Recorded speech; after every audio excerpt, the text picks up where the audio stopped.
What if the most important event in human history has already begun, and almost nobody realizes it? Not a war, not a collapse, not a disaster from the sky. Something stranger, something larger, a transformation so deep that future generations may split history in two, before it happened and after. Most people imagine the future as a cleaner version of today. Better phones, faster internet, smarter tools, a familiar world just upgraded. But history rarely moves like that. The biggest changes do not always arrive slowly. Sometimes they hit all at once, and by the time people understand what is happening, everything has already changed. Look back just 30 years. In 1995, if someone described smartphones, social media, artificial intelligence, streaming, online shopping, and cryptocurrencies, most people would have laughed. It would sound like science fiction, and yet all of it became real within a single generation. So ask yourself something uncomfortable. If the last 30 years changed the world this much, what might the next 30 do? That question is where the fear begins. Not because the future must be bad, but because it may become difficult to recognize. For most of human history, change moved slowly enough for society to keep up. A farmer taught a son to farm. A blacksmith taught an apprentice to forge. A carpenter passed down a trade. The world changed, yes, but it changed gradually.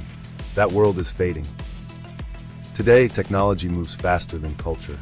Culture moves faster than governments. Governments move faster than laws, and laws still move slower than human adaptation.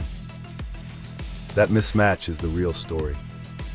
A civilization accelerating faster than its own ability to process the consequences. A future arriving before anyone is ready. And the clearest symbol of that acceleration is artificial intelligence. Just a few years ago, AI was treated like a narrow tool, useful but limited. Now it writes, it creates images, it produces video, it generates code, it analyzes data, it helps with research, and every new version gets better. The frightening part is not what AI can do today. It is what it may do next. Because every breakthrough opens doors, but it also opens risks. The internet connected the world, and it also spread misinformation on a global scale. Social media connected billions, and it also fed loneliness, addiction, and polarization. Every tool has a shadow, and AI may cast the largest one yet. What happens when machines do not just assist human thinking, but begin to rival it? What happens when intelligence becomes cheap, abundant, and always available? What happens when people no longer compete only with other people, but with systems that never sleep, never tire, and keep improving? That is not a distant question. It is already entering the workplace. Writers are competing with AI. Designers are competing with AI. Programmers are competing with AI. Analysts are competing with AI. And the technology is still early, still primitive, still learning. So imagine what happens when it becomes 10 times better, 100 times better. Many experts believe we may be approaching one of the largest labor disruptions in history. Not just for physical work, but for intellectual work too. The kind of work people once believed was uniquely human. And AI is only the first wave. At the same time, robotics is advancing. Machines are becoming stronger, faster, more precise, and more autonomous. Factories, warehouses, transportation, construction, retail, agriculture, entire sectors built on human labor may be transformed by machines that do not get tired, do not get sick, and do not ask for time off. For businesses, the incentives are obvious. For society, the consequences are not. What happens when millions of people are no longer needed in the traditional workforce? What happens when productivity rises but employment falls? What happens when labor itself becomes a commodity and not a guarantee of dignity or survival? We have never had to answer those questions at this scale. Not really. Not for entire nations at once. And that is why this moment feels so unstable. Because the future is not arriving one technology at a time. It is arriving all at once. AI is changing thought. Robotics is changing labor. But then comes the deeper shift. Biotechnology. This is the field that quietly reaches into the body itself. It is learning how to edit genes, repair damaged cells, reverse certain aspects of aging, develop treatments that, a few decades ago, would have sounded miraculous. For thousands of years, aging was accepted as a fixed law of life. You were born, you grew old, you died. That was the boundary. Now, serious researchers are openly discussing whether aging can be slowed, delayed, or partially reversed. Think about that. Not just living better, living longer, far longer. Longer lives, longer careers, longer relationships, longer civilizations. It sounds like a dream, and perhaps it is.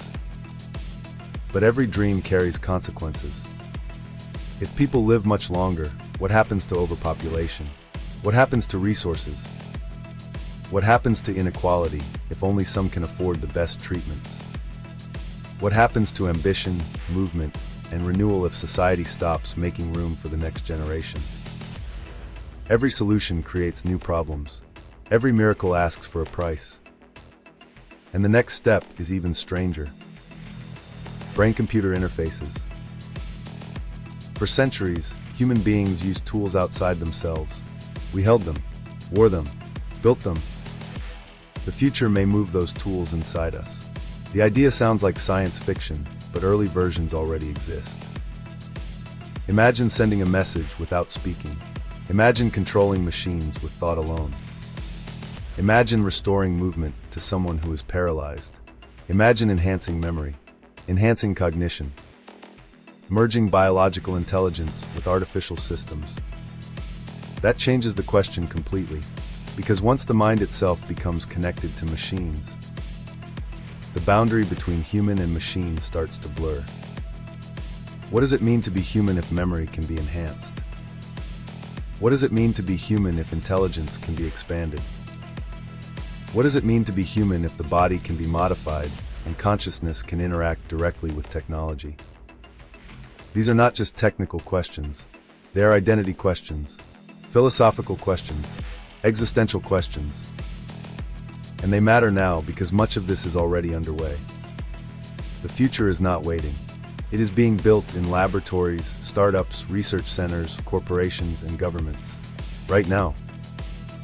That would be unsettling enough on its own. But there is another layer, and it may be even more dangerous. Truth itself. For most of history, seeing was believing. If you saw a photograph, heard a recording, or watched a video, you trusted that it reflected reality. That assumption may not survive much longer. Artificial intelligence can already generate realistic faces, voices, images, and videos.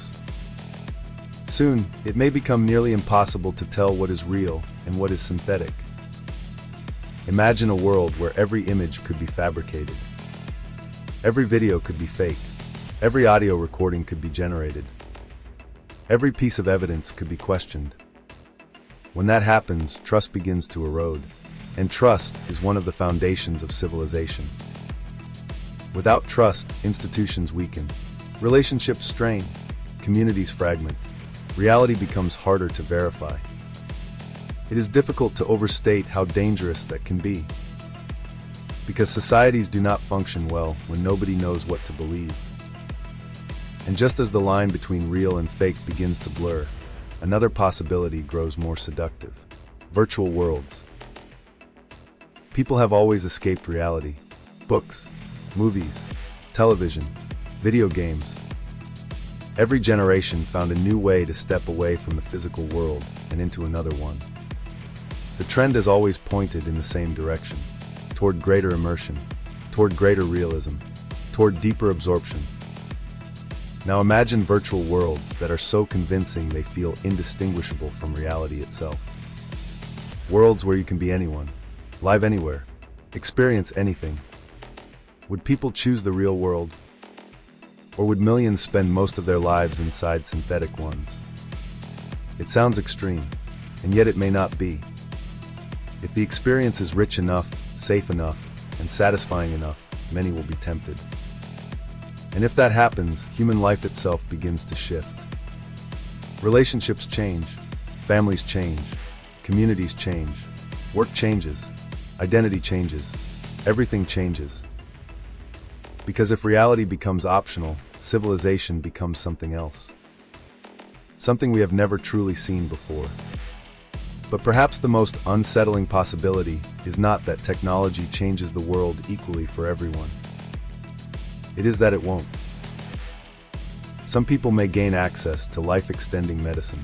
Others may not. Some may enhance their intelligence. Others may remain unchanged. Some may merge with advanced systems. Others may reject them. The result could be a world divided not just by wealth or nationality, but by capability itself. A world where humans begin to diverge in ways history has never seen. For most of our past, humanity shared the same broad limitations. We got tired. We got sick. We aged. We forgot. We died. That common condition shaped our species. The future may break that symmetry. And if it does, the social consequences could be enormous. Because technologies that change how we work are one thing. Technologies that change what we are something else entirely. That is why the future feels so difficult to predict. Not because we lack imagination, but because the scale of what is coming may be larger than imagination itself. The technologies now emerging could reshape civilization in ways rarely seen in history. And the deeper danger is not simply the tools themselves. It is our inability to adapt to them wisely. Human biology evolves slowly. Human psychology evolves slowly. Human institutions evolve slowly. Technology does not, and the gap between them keeps widening. That gap creates a future filled with extraordinary possibility, but also extraordinary uncertainty. A future where humanity may possess more power than ever before, yet struggle to understand how to use it. And history offers a warning. Power without wisdom is dangerous. Very dangerous. The printing press spread knowledge, but it also spread propaganda. The internet connected billions, but it also amplified misinformation. Nuclear energy promised immense power, and it also brought weapons capable of destroying civilization. Every tool amplifies human capability, the good and the bad, always both. So when people ask whether the future will be terrifying, the answer is not simple. It may be wonderful, it may be destructive, it may be both at once. What if future generations look back on us the way we look back on the Middle Ages? Not because we were stupid, not because we were primitive, but because we were standing at the edge of a transformation we could not fully comprehend. Again and again, history teaches the same lesson. People believed the Earth was the center of the universe. They were wrong. People believed flight was impossible. They were wrong. People believed machines could never think. That assumption is already cracking. The future is usually stranger than anyone expects. And today, that truth matters more than ever. For the first time in history, humanity may be gaining the power to redesign its own future directly. Not over centuries, not over countless generations, but within decades. Artificial intelligence may reshape intelligence. Biotechnology may reshape the body. Genetic engineering may reshape life. Brain-computer interfaces may reshape consciousness. And if even a fraction of these developments succeed, the world ahead may look almost unrecognizable. But here is the question no one can answer for us. Will humanity be happier? It is easy to assume that more technology means a better life. History does not support that neatly.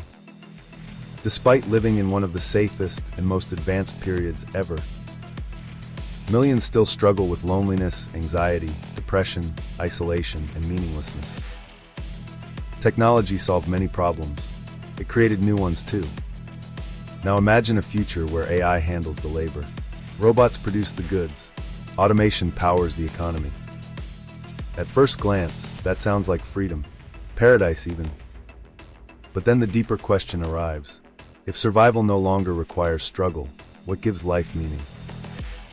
For thousands of years, work, effort, competition, and obstacles shaped human purpose. People built things. They endured. They overcame. Those challenges gave structure to life. If many of those challenges disappear, will people flourish? Or will something essential be lost? Nobody knows, because humanity has never lived in that world. And maybe that is why the future feels so terrifying. Not because disaster is certain, but because we are entering territory with no map. No civilization has ever faced these exact questions. What happens when intelligence becomes abundant? What happens when aging becomes optional? What happens when reality can be simulated? What happens when machines outperform humans in nearly every measurable way? What happens when humanity gains powers once reserved for gods?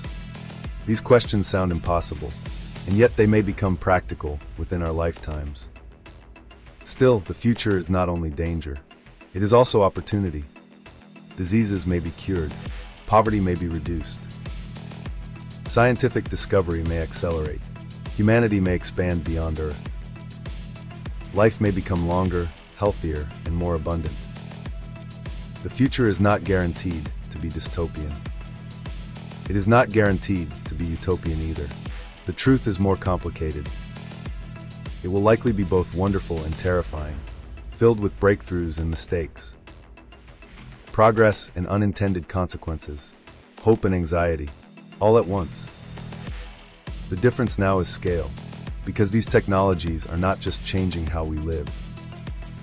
They are changing what it means to be human. That may be the most important transition in the history of our species.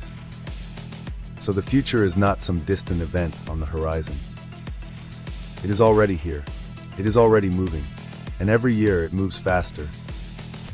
The only question left is whether we can grow wise at the same speed. Reflect on whether humanity is gaining power faster than wisdom.